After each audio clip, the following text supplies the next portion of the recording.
Сколько всего мистического, интересного и необычного таится на дне рек, морей и океанов? Эти бездонные глубины скрывают в себе не только затонувшие корабли и древние артефакты, но и загадочные существа.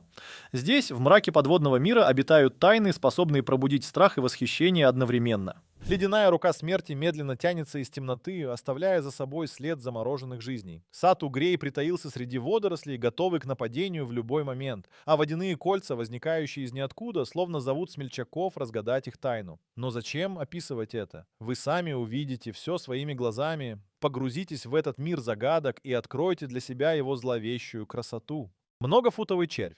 25 октября 2018 у берегов вулканического острова Уайт-Айленд в Новой Зеландии произошло событие, которое навсегда изменило представление о морских глубинах. Два опытных дайвера, Стив Хэтуэй и Эндрю Баттл, погружаясь в таинственные воды, не ожидали, что их ждет встреча с чем-то поистине необычным. Внезапно перед ними возникло нечто огромное. Многофутовый червь, который медленно двигался в водах, полных загадок и тайн. Стив и Эндрю были не из тех, кто паникует при виде морских чудовищ. Их сердца забились быстрее от волнения и любопытства. Они сразу же начали снимать на видео это невероятное зрелище. Червь, длиной около 8 ярдов, извивался в воде, словно живое существо из древних мифов. Это было нечто большее, чем просто морское животное. Это была загадка. Когда дайверы приблизились к этому монстру, они ощутили холодный поток воды и странное напряжение в воздухе. Стив решился прикоснуться к нему. На его лице отразилось удивление и страх одновременно. Червь оказался мягким на ощупь, но его размеры внушали трепет. Эндрю тоже не удержался от искушения и коснулся его. В этот момент они оба поняли, это не просто одинокий организм. Скорее всего, перед ними была колония существ, известных как огнетелки или пиросомы. Ихтиологи, изучившие видео позже, были поражены размерами этой морской агломерации. Обычно пиросомы достигают лишь нескольких футов в длину, но то, что сняли дайверы, значительно превышало все известные размеры. Ученые начали выдвигать теории о том, как такое огромное образование могло возникнуть в этих водах. Некоторые предполагали влияние вулканической активности на экосистему острова, другие говорили о возможных мутациях или даже о неизвестных ранее видах. Но чем больше ученые исследовали это явление, тем больше вопросов возникало. Почему именно здесь? Как долго эта колония могла существовать? И что еще скрывается в глубинах океана? Каждое новое открытие порождало новые загадки. Живая ископаемая акула. Приготовьтесь познакомиться с еще одной загадочной и уникальной обитательницей океанских вод, вызывающей страх из-за своего внешнего вида — плащеносной акулой. Эта удивительная особь принадлежит к древнему представителю акул, сохранившемуся со времен мезозойской эры. Плащеносец обитает в водах Атлантического и Тихого океанов, но чаще всего его можно встретить в глубоководных зонах около Японии и Австралии. Внешняя акула больше похожа на угря, чем на привычную нам рыбу. Из-за своих основных характеристик ее считают живым ископаемым. Ее тело может достигать 2 ярдов, а ее тело темно-коричневого цвета со смещенными плавниками, напоминающими хвост, придает ей устрашающий вид. Название плащеносец происходит от складок кожи, которые напоминают плащ и скрывают жаберные щели. Зубы этой акулы выглядят как якорьки. Каждый зуб имеет 3 вершины одинаковой длины и острые зазубрины между ними. В пасти плащеносца насчитывается около 300 зубов. Охота у нее происходит по змееподобному принципу. Сгибая тело, акула молниеносно бросается вперед. Благодаря своим челюстям она способна проглатывать добычу, не разделяя на части, а мелкие острые зубы не дают жертве шанса на побег. В меню плащеносной акулы преобладают моллюски и мелкая рыба. Интересно, что плащеносная акула размножается через бесплацентарное рождение детенышей. Акула-мать вынашивает от 5 до 10 эмбрионов в течение невероятного периода времени. Акуленок сформирован полностью и готов к самостоятельной жизни. Тело рыбы адаптировано для существования в условиях высокого давления. Ее печень внушительного объема содержит много жиров, что позволяет ей находиться глубоко под водой. Хорошо развитая боковая линия помогает ориентироваться в темноте глубоководья. Хотя акула-плащеносец иногда попадает в коммерческие рыболовные сети, их промысловое значение невелико. Рыба-плащеносец не представляет опасности для человека. Большую часть своей жизни она проводит на глубине и лишь изредка по ночам поднимается к поверхности воды. Но кто знает, какие тайны скрывает эта загадочная обитательница морских глубин?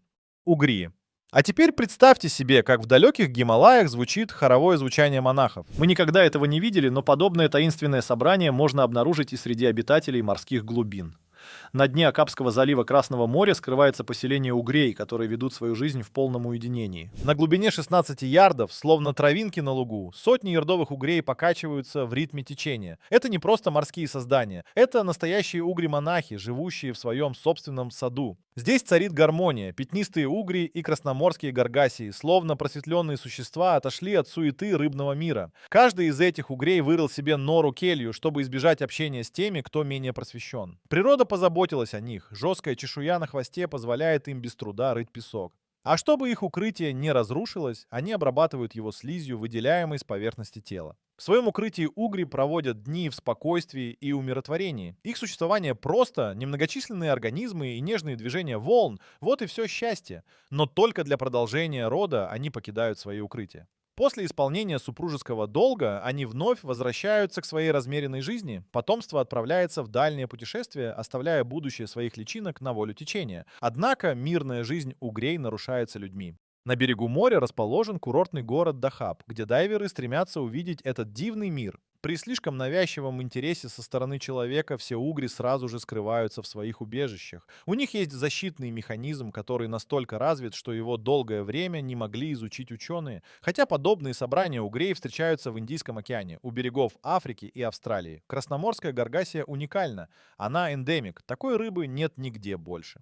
Чтобы изучить их повадки, ученым пришлось прибегнуть к крайним мерам. Взрывчатка оглушила целую колонию невинных существ. Так что же делать с жизнью? Возможно, стоит взять пример с гаргасии. Живите в гармонии с окружающим миром, наслаждайтесь ритмом волн и простыми радостями жизни. Окружите себя единомышленниками, и вы найдете поддержку и понимание среди сотен таких же монахов, как вы сами. Воздушное кольцо. Недавно в интернете появилось видео, которое мгновенно стало вирусным и привлекло внимание пользователей Reddit. Автор записи из Австралии запечатлел нечто удивительное. Подводные образования, которые плавали, соединяясь или разъединяясь, создавая завораживающее зрелище. На видео эти кольца словно танцевали в водной стихии, то соединяясь в одно целое, то распадаясь на отдельные элементы.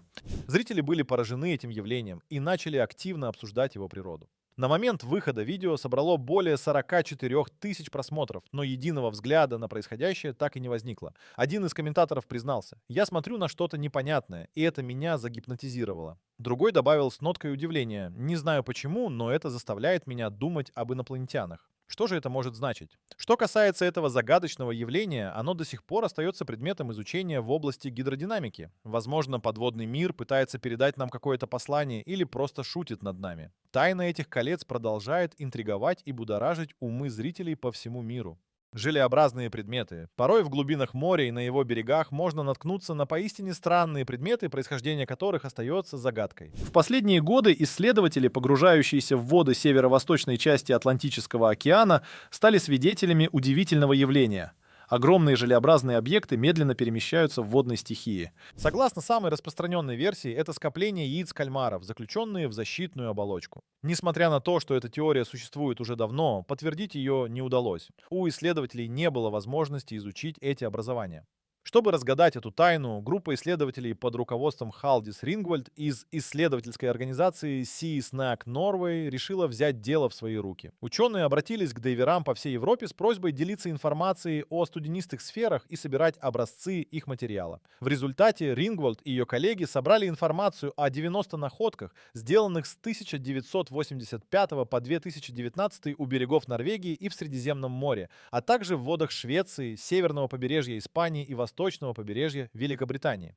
Все встречи со сферами происходили с марта по октябрь, причем в Норвегии пик наблюдений приходился на июль-август, а в Средиземном море на август-сентябрь. На севере эти образования чаще всего находились не глубже 21 ярда, тогда как на юге их находили на глубине от 32 до 54 ярдов. Размеры сфер варьировались. Рингвальд и ее команда распределили их по 3 категориям: до 1,5 футов, от 1,5 до 3 футов и более 3. Почти половина найденных объектов были отнесены к среднему размеру. Интересно, что почти у половины сфер была темная полоса, проходящая ровно посередине, добавляя еще больше загадки. С участием дайверов Рингвальд и ее коллегам удалось получить образцы 4 сфер диаметром от 1,5 до 2 ярдов у берегов Норвегии летом 2019 -го. Исследования показали, это действительно яйца кальмаров длиной 0,3 и 0,7 дюйма в студенистой оболочке. Генетический анализ подтвердил принадлежность этих яиц к кальмару Ilex coindeti из семейства Omastrophidae, широко распространенному в Северной Атлантике и Средиземном море. Вид был описан еще в 19 веке, но его яйца были неизвестны ранее. Однако авторы исследования предполагают, более крупные сферы могут принадлежать другим видам кальмаров из того же семейства. Ученые выяснили, оболочка образуется железами самок кальмаров и служит для защиты яиц от любых угроз. Она удерживает яйца в воде нужной глубины и помогает им распространяться с помощью морских течений. Пока что эта темная полоса на сферах остается загадкой, да? Возможно, она похожа на крупную рыбу и отпугивает врагов. Через неделю молодые особи начинают выделять фермент, растворяющий оболочку и открывающий выход наружу. Яйца кальмаров — лишь одна из многих тайн морских глубин. На пляжах нередко можно встретить столь необычные предметы, что их происхождение вызывает множество вопросов и заставляет задуматься о том, какие еще загадки скрывает океан. Ледяной палец смерти. Странное явление, известное как ледяной палец смерти, скрывается в мрачных глубинах Антарктики. Это зловещее образование, именуемое брайниклом или подводной сосулькой, способно разрастаться до размеров сталактита, замораживая все вокруг и оставляя печальный след изо льда. Слово брайникл происходит от сочетания двух английских слов брайн рапа и icicle сосулька, что уже намекает на его опасную природу. Эти ледяные сосульки формируются изо льда, и процесс их образования полон тайн. Когда лед начинает замерзать, он вымывает соль и другие ионы, образуя крайне соленую жидкость, из-за чего она не превращается в лед. Эта вода накапливается в трещинах морского льда, и когда он трескается, вытекает наружу. Удивительно, но такая соленая жидкость плотнее обычной морской и стремительно опускается вниз. При взаимодействии с ней обычная морская вода мгновенно превращается в лед, создавая уникальную трубку, где одна сторона тает, а другая замерзает. Брайникл был замечен в середине прошлого века, но лишь недавно его удалось зафиксировать на видео в водах архипелага Росса. Этот момент стал настоящим открытием для науки. Брайникл может быть до 10 дюймов в диаметре и достигать нескольких ярдов всего за сутки. Когда он достигает дна океана, начинает образовываться донный лед, который стремительно увеличивает свою площадь. В ловушку попадают морские звезды и ежи, медленные обитатели глубин, которые становятся жертвами этого ледяного монстра. Несмотря на устрашающее название, как отмечает Эндрю Тербер, специалист в области экологии океана Университета штата Орегон, ледяные пальцы смерти не представляют серьезной угрозы для морских животных или людей. Хотя последствия их прикосновения могут быть трагичными, такие явления происходят в мелководье и затрагивают лишь локальные экосистемы. Незначительную роль они играют в сокращении численности морских обитателей. Таким образом, ледяной палец смерти остается одной из многих загадок подводного мира Антарктики, зловещий символ силы природы и ее непредсказуемости. Логово дракона. Когда-то самой глубокой воронкой считалась та, что на Багамах недавние открытия перевернули представление о подводных глубинах. Эти таинственные воронки, известные как голубые дыры, прячутся под поверхностью моря. Их оттенок контрастирует с яркими оттенками океана. Ученые предполагают, что эти воронки возникли вследствие сложных геологических процессов, когда вода вымывала полости в известняке. Многие из них появились еще во время ледникового периода. Голубые дыры различаются по размеру и форме. Долгое время рекорд принадлежал водоему под названием «Большая голубая дыра» на Багамах. Ее глубина составляет 220 ярдов. Сверху она выглядит как чаша в форме полусферы, диаметр которой варьируется от 27 до 38 ярдов, но на глубине 21 ярда разрастается до внушительных размеров, около 109 ярдов. Среди других известных гигантов воронка «Большая голубая дыра» в Белизе с диаметром 1000 футов и глубиной 390 футов. Однако все изменилось с открытием новой воронки в районе Парасельских островов. Этот архипелаг, находящийся под контролем Китая с 1974 стал домом для водоема под названием Dragon Hole, самой глубокой голубой дыры на планете. Легенды рассказывают о том, как обезьяна с магическими способностями обретает волшебную палочку, властвующего над подводным миром. По какой причине именно дракон стал символом воды в китайской культуре — отдельная история. Ученые из Китая, которые занимаются исследованием кораллов, провели измерение этой загадочной воронки и обнаружили, что ее протяженность невероятна — 330 ярдов. На верхних уровнях обитает более 20 различных созданий, но ниже отметки в 100 метров существование исчезает. Воздуха там практически нет. Что же скрывает эта бездонная пропасть? Какие тайны ждут своего открытия на дне логова дракона? И вот, когда вы уже погрузились в этот мир, полный тайн и опасностей, вы начинаете осознавать, что каждая загадка глубин — это не просто история, а отражение силы природы. Ледяная рука смерти, сад угрей и водяные кольца — все они напоминают нам о том, что подводный мир полон не только красоты, но и угроз. Покидая это мрачное океанское царство, вы понимаете, его тайны будут жить в ваших мыслях, вызывая трепет и восхищение. Океан хранит свои секреты, и лишь немногие смельчаки осмеливаются разгадать их. Но помните, чем больше вы узнаете о глубинах, тем больше вопросов возникает. И кто знает, какие еще загадки ждут вас в этом бескрайнем водном мире. Спасибо за просмотр ролика. До новых встреч!